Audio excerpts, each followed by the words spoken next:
Hey, what's up, y'all? What's poppin'? What's cracking? It's D. About to react to this vid by Maddie Balls. This name is wild. It's titled "How MTV Ruined Their Platform." Because why would you say that your balls is Maddie? Are you talking about the pubes? Like, what are we talking about exactly? Is his name Matt and he's just trying to be clever but still be nasty at the same time? I don't know. I have a lot of questions. But shout out to him. I like this channel. Anyway, we're going to hear what he has to say about MTV and how their platform got ruined. Let's watch. It seems like just yesterday, MTV was the go-to place to consume music videos, other music-related content, and classic TV shows like Cribs, Pimp My Ride, Jersey Shore, and many more. But this has left people with a few questions, such as, why did MTV stop posting music-related content? How come MTV only plays Ridiculousness these days? And what happened to the network that we all used to love? Well, to understand this, we have to go back to the inception of MTV. MTV was one of the pioneers of the music video, however, they were not the first. I'm not going to get into the whole history, but apparently the first ever music video was created in 1894 using something called a magic lantern. Throughout the 1900s, especially later into the century, obviously, music videos and black and white documentaries with music became a common occurrence, alongside cartoons with music like silly symphonies and merry melodies. They also had things called talkies, and this whole era was it just sounded so goofy looking back at it. Anyways, they started putting music videos on TV, especially after colored TVs came out, and that's where MTV comes in. In 1981, Warner Communications quite literally launched MTV, which is short for music television. The first music video they played was for Video Killed the Radio Star by the Buggles, which I assume had to have been intentional. They also had something called video jockeys, also known as DJs, who were basically music video DJs. They would play popular music videos 24/7, which entirely changed the landscape of the music industry. Like I said, music videos were fairly rare and weren't really popular at that time. Unlike nowadays, where pretty much every artist has to drop a music video to pair with their song as part of their marketing to make it blow up. Eventually, every single big artist at the time began creating and releasing music videos on MTV. Def Leppard, The Cars, Michael Jackson, U2, Van Halen, Prince, and pretty much everyone else from that era. A lot of people believe that Michael Jackson's videos for songs like Thriller and Beat It are a big reason that MTV grew so much. MTV was a station that you could just throw on and see multiple music videos from tons of big artists, some you might like, some you might dislike, and some artists that you might discover. As MTV continued growing, more and more labels and their artists began to appear on the network. Then in 1984, they hosted the first ever MTV Video Music Awards, now known as the VMAs. Basically, this was just an award show to pick one music video that was the best of the year. At the first ever VMA, Michael Jackson rightfully swept up a bunch of awards for Thriller. Bob Pittman, who was one of the co-founders of MTV, said, "As MTV began to be a success, you then start worrying about what's our franchise. And what we knew was we didn't want other people to be giving out awards for video music and making it sort of a commodity. We wanted video music to be completely synonymous with MTV, so we knew we needed to do an award show." And I think that is the best way to explain early MTV, because music videos at the time were synonymous with this station. They also started rotating different types of music videos throughout the day, like new videos, breakout videos, light, medium, and heavy videos. I'm not quite sure what they meant by light, medium, and heavy. Maybe some of you old folks in the comments can let me know. I'm just kidding, by the way. But I'm guessing it was songs from established artists or small artists or something like that. MTV also started doing artist profiles as well.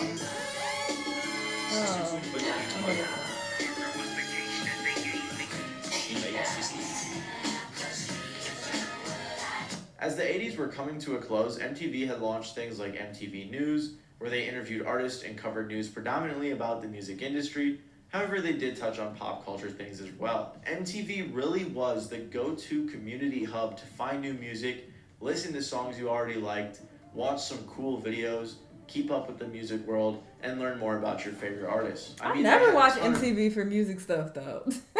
It was always like reality shows and stuff. Great exclusive video interviews back in the day with artists like Tupac, David Bowie, and many more. Old MTV was like if YouTube and all of its cool creative content about music was all condensed into one sort of TV station, and it was also the first of its kind. However, around this time they also began expanding into more pop culture related topics, launching shows like House of Style that was about supermodels, and Remote Control, which was a game show. This was the first time MTV had made any shows about anything not directly related to the music industry. So clearly there was a shift happening, and they were experimenting with other sorts of content. In May of 1992, MTV launched The Real World, which was an unscripted reality show that became one of their biggest shows ever. And they began to see a lot of success outside of just music. No, honestly, I like Real World.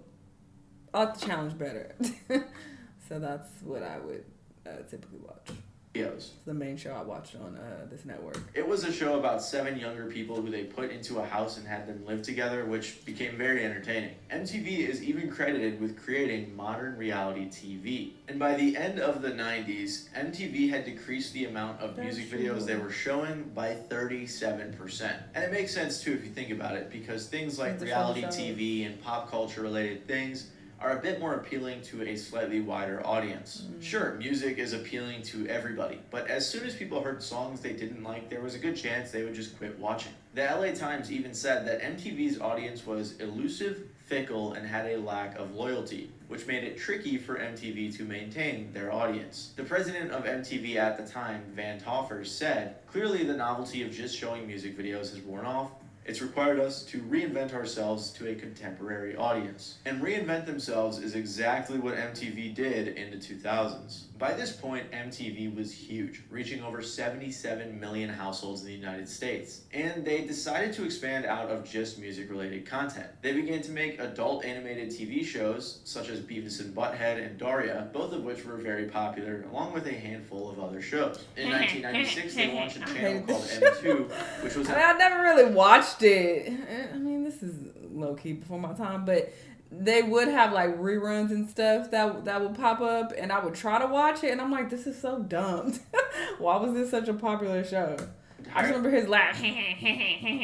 Whichever one. As they were shifting the main network's focus to other things. However, M2 was not very successful. They still were doing music, and even started a show called Total Request Live, where they would play the 10 most requested music videos every day. And eventually it actually became one of MTV's most viewed shows. It was a live show hosted by Carson Daly, and was extremely successful with fans popping out right outside the studio to catch a glimpse of their favorite artists. Total Request Live really was like the last bastion of relevant music content that MTV was putting out, with tons of great collabs, fun ideas, and a bunch of creative music-related television. Around this time, MTV executives even said, "I think in the dead center of the music industry, TRL is certainly maybe the most important thing at the moment for those top 10 artists." Of course, they're a little bit biased, but I'm sure that it was fairly true. This helped MTV for a while when it came to their music-related content and maintaining audience interest. But then they pretty much moved away from music-related stuff in the 2000s, and this was for a few reasons. According to an interview with Los Angeles Times, in the 90s, MTV stumbled and lost its hold on this audience a couple of years ago, but after some self-examination and redirection, the channel was again hitting the bullseye. They were worth $8 billion and were one of the most profitable networks on TV. Them moving from just music videos to reality television and live shows like TRL really catapulted MTV back into mainstream success. And obviously, because that's where the money's at, they wanted to double down on this method. Throughout the 2000s, MTV started putting out shows like A Shot at Love with Tila Tequila, Fear, Jackass, Pimp My Ride, Jersey Shore, and many more. Jersey Shore in particular was one of the most popular shows that they had ever put out. They also had shows like Teen Mom and Catfish that were also super popular. And you can't lie, even when they weren't just doing music content, MTV had a ton of classic and iconic shows on their network. Cribs, Punk'd, Pimp My Ride, Jackass, all of these were iconic for different reasons. To this day, we still got Sunny V2 making videos exposing them for faking some of this stuff. But again, a lot of these didn't have to do with music, which is what MTV was originally about, hence the M in MTV. I mean, I'm not gonna lie, when I was a kid, I thought MTV was literally just a pop culture platform with reality TV shows and things like that. I had no idea that originally it was just entirely a music-related network. I was growing up during the MTV Cribs era and all those other shows, and as a kid, I didn't personally associate music itself with MTV as much as I did pop culture. Again though, at the time, this was not a bad thing. It was doing wonders for the network and bringing in entire new audiences. Plus, by this point, YouTube had already been developed and began growing. The internet had taken over and there really was no point in watching music videos on a TV network. The same way that websites like LimeWire and Napster destroyed the music industry and they were forced to reinvent themselves, YouTube destroyed MTV. Think about it, would you rather watch a station where you can't skip songs that you don't like and you have to watch the videos regardless of what it is, or would you rather just go on the internet or to YouTube and search for exactly what you want, or have the option to skip whenever you want and basically just have full control? Clearly, the old MTV format was outdated. Even one of the original video jockeys, Alan Hunter, said, once YouTube came to be, it was all over. YouTube was MTV on steroids, minus the VJs. I found a comment from a fan who said, I'm Gen X and grew up on MTV. I stopped watching when they stopped showing music, although I liked early Real World and some of the other shows like Liquid Television, but now I can just watch any music video I want on YouTube. And I know a lot of people say MTV died because they stopped playing music, which is definitely a factor, but had they kept their old format without changing anything, the platform would have died regardless. Yeah. So MTV adapting to reality shows and programs like Total Request Live was clearly the move, and they were benefiting from it greatly. But then things took a turn for the worse for MTV. On November 16th of 2008, Total Request Live ended, likely because Carson Daly left. And like I said, this was one of MTV's last music-related programs. Just a couple of years later, MTV dropped music television from their logo, clearly signifying that they were pretty much done with music. Like the LA Times said, outside of its annual VMAs Music Video Award show, and with the cancellation of TRL, MTV has long abandoned music as a programming mainstay. For years, all eyes have been on genre-busting reality shows like The Osbournes, Newlyweds, Jackass, My Super Sweet 16, and The Hills. The following year, in 2011, MTV released the show Ridiculousness, which would alter the course of MTV forever. The show was hosted by Rob Dyrdek, and basically it just showed random funny viral videos off the internet. Ridiculousness was very popular when it first came out, which ended up not being a good thing for MTV, because over the years, as they stopped making other sorts of content and series, it ended up being the only thing that MTV would air. I mean, look at this airing schedule in 2021. It is literally all ridiculousness. I guess you could say that the schedule was ridiculous. I'm not gonna say that. That's not funny. However, in 2020, a journalist named John Gonzalez even wrote an entire long-ass article titled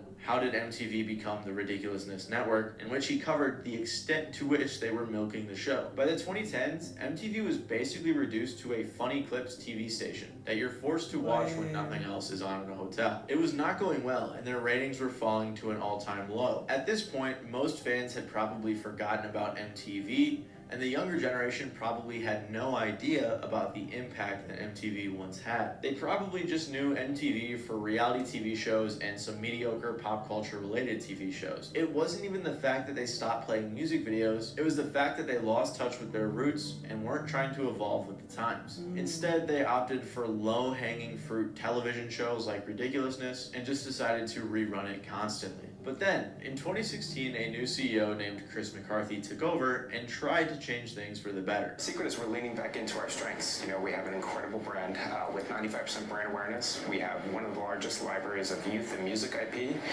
in the history of television, and we have a creative culture that is one of the best in terms of storytelling. And we leaned back into that about 2 years ago when I took over, and really turned the ship around rather quickly. We reversed a 5-year rating decline in just 8 months, and today anytime y'all see me picking my phone, I'm never texting anybody or trying to talk to I don't even like talking to people.